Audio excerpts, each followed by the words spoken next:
शहजाद साहब, ये कॉकरोच इनकलाब जो सोशल मीडिया पर उठा है, क्या भारतीय पार्लियामेंट के ऐवानों तक भी एक दिन पहुंच पाएगा या इसका हाल भी दूसरे एहतजाजों वाला ही होगा?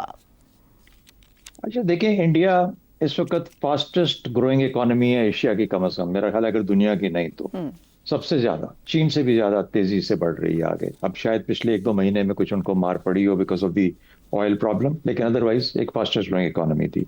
600 अरब डॉलर से ज्यादा उनके रिजर्व्स है, फॉरेन एक्सचेंज रिजर्व्स। अच्छा, अब प्रॉब्लम क्या है कि एक ऐसा मुआशरा, एक ऐसी मईशत जो इतनी तेजी से तरक्की कर रही है और दुनिया के हर तकरीबन बड़ी जगह पे जहां पे भी आप देखेंगे कोई ना कोई इंडियन जरूर बैठे होते हैं, डायस्पोरा जो उनका। अमेरिका में देख लें, यूरोप में देख लें, बाकी मुल्कों में कहीं ना कहीं पर वो बड़ी अच्छी पोजीशंस पे जगहों पे हैं।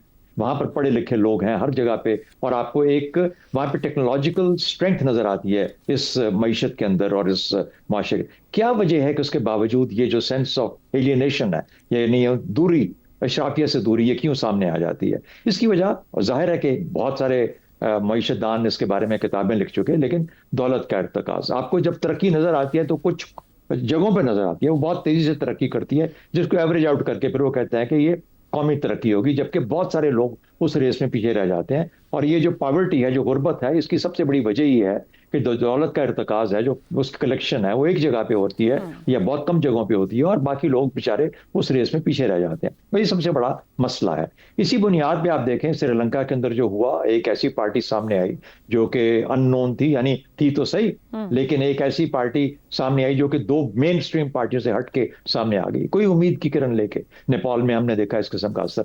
अच्छा, क्या अब इंडिया के अंदर ये हो सकता है या नहीं, ये बहुत अहम और इंपॉर्टेंट सवाल है। लेकिन मेरा अपना ख्याल ये है कि जितना बुरा भला मर्जी आप बीजेपी को कह लें, मुझे नजर आता है कि वो बंगाल के अंदर फिर भी जीत जाता है, मुख्तलिफ बड़ी रियासतों में वो फिर भी जीत जाता है। ठीक। यानी वो जो उसका स्ट्रक्चर है, और स्ट्रक्चर की बात कर रहा हूँ, तंजीम की बात कर रहा हूँ, वो जो बीजेपी का होल्ड है वो इस किस्म का है। लेकिन फिर एक रिएक्शन भी आता है, और वो रिएक्शन ये आता है जब इतना कोई ओवर डोमिनेंट हो जाता है, हेजेमॉन बन जाता है, उस हेजेमॉन की इसके खिलाफ कोई ना कोई आवाज। अब सवाल ये पैदा होता है, जो आवाज है वो क्यों आती है जब इस तरह की ये जो पार्टी, जिसका कॉकरोच पार्टी का आपने जिक्र किया, कांग्रेस जिसका हक था कि वो जगह बनाता, हक से मुराद ये है कि उसकी जिम्मेदारी थी, उसकी जिम्मेदारी थी कि आवाज को उठाता। अगर वो उसी तरीके से कन्वेंशनल सेंस में चलेगा तो फिर वो नई आवाज बन पाता, तो फिर इस किस्म की आवाजें उठती हैं। क्या ये आवाज कभी पार्लियामेंट में जा पाएगी? हरगिज नहीं। ये बिल्कुल एक जिसे कहते हैं कि सटायर है, एक पन है, एक तंज है, उसको महसूस किया जाएगा कहीं ना कहीं पे।